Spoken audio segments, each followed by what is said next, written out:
അല്ല ഇവിടെ ഈ സൈഡിൽ ഒതുക്കി പോവാ, പിന്നെ ആരും ചോദിക്കൂലല്ലോ.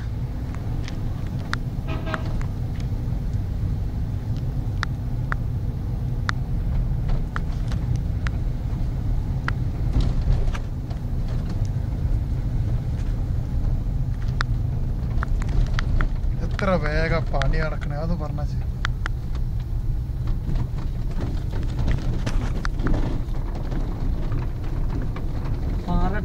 ബോംബ് വെച്ച് കൊടുക്കുക, എന്നിട്ട് ഭസ്മം പൊടിച്ചാണ് പൊടിഞ്ഞു മാറുകയായിരുന്നു. തിരി വെച്ചിരിക്കുന്നുണ്ടോ, വെച്ചിരിക്കുന്നുണ്ടോ, അത് തിരി മരുന്ന് വെച്ച് വെച്ചിരിക്കാന്ന്. ഇത് രാവിലെ ആകുമ്പോഴത്തേക്ക് ഇത് പൊടിഞ്ഞു കിടക്കും.